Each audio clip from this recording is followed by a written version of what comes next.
दिनैनि हाबाफारिजों आं नैबेखौनो मेसेज होनो सानदोंदि सालबारि जिल्ला इउपिपिएलनि सिङावनो थानाय सालबारि समस्तिनि आरोबाव बिनि सिङावनो थाबावनाय घरामारा प्राइमारि कमिटिनि सिङावनो बुथ कमिटि दानाय जि हाबाफारि बे हाबाफारिया जोबोर गोजोनथाव जानानै थांबाय।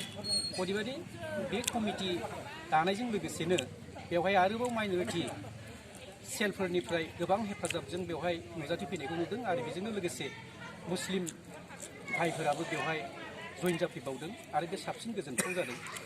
बेनिखायनो जों नैबेखौ साबसिन होननानै बुंदों। जों जाय थांखि आरो उद्देश्यखौ लानानै न'खर न'खर इउपिपिएल गामि गामि इउपिपिएल खालामनो सानदों बेवहाय जोङो गामि ओनसोलाव इउपिपिएलखौ अनसायनाय जोबोरखौ जों मोनदों। बेनि थाखायनो जों दिनैनि बे हाबाफारिखौ जोबोर गोजोनथाव होननानै बुंनो सानदों। फैबाय थानाय बिसायख'थियाव इउपिपिएल हिसाबै माबायदि गोहोम खोख्लैनो हागोन? फैगौ बिसायख'थियाव इउपिपिएल हिसाबै जोङो सरकार दानायखौ आवगायनिफ्रायनो जों फोसावबाय थाखादों आरो इउपिपिएलनो सरकार जागोन। बेवहाय सरकार जागोनब्लाबो जोङो गुबुनफोरखौबो जों लाफानानै सरकारखौ दानो नागिरदों। नाथाय जोंहा फोथायनाय दं जे जों जे इउपिपिएल हिसाबैनो संख्या गरिष्ठता लानानै एকক संख्या गरिष्ठताखौ मोनोब्लाबो अब्लाबो जों गुबुनफोरखौबो लोगोआव लाफानानै सरकार दानायखौ जोङो थि सानख'नानै लानाय जादों। दिनै बे राजाबिल गामिनि रायजो राजाफ्रा बे दानायाव बेसेबां सापर्ट होदों बा होआखै बेनि सायाव मा फोरमायगोन?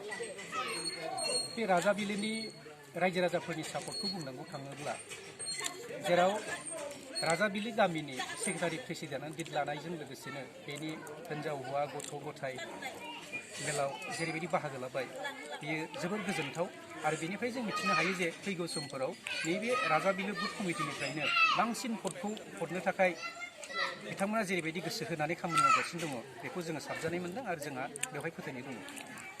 नोंथाङा आथिखालाव बिटिसिनि अपोजिसन पार्टिनि सासे एमसिएलए हिसाबै हाग्रामा महिलारि बिथांमोनहा बोरै सरकार दागोन होनना बुंदों इउपिपिएलनि सासे एमसिएलए हिसाबै नोंथाङा मा फोरमायगोन? मोनफ्रोमबो राजनिति हान्जायानो गावबा गावनि सार्थखौ लानानै देरहागोन सरकार दागोन बेखौ बुङो। नाथाय बिदि बुङोब्लाबो रायजोआ बिजिरगासिनो दङ नुगासिनो दङ।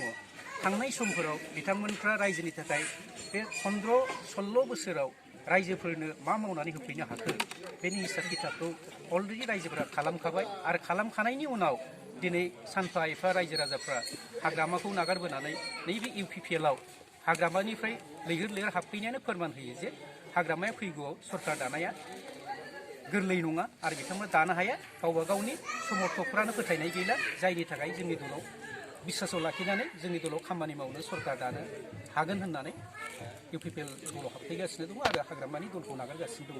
बिदिखौ जोङो नुनो थाङोब्ला एबा बुंनो थाङोब्ला हाग्रामाया जे ओरैनो सरकार दानायनि मुङाव सरकार दागोन राजखान्थि गेलेनायनि मुङाव राजखान्थि खालामगासिनो दङ बेखौ रायजो राजाफ्रा बुजिबाय आरो बेखौनो जों फोथायनांगोन जे हाग्रामाया ओरैनो आबां जाबां बखिगासिनो दङ।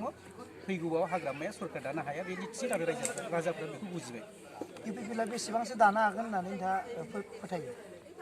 इउपिपिएलआ बेसेबां दानो हागोन होननानै फोथायनाय दङब्ला जोंहा 100% फोथायनाय दङ आरो बेवहाय देरहागोनाबो जों 40थायाव देरहानो हायोब्लाबो जोङो जिहेतुके गुबुनफोरखौ फोथायनायाव लानानै जों सरकार दानायनि बाथ्रा बुंदों।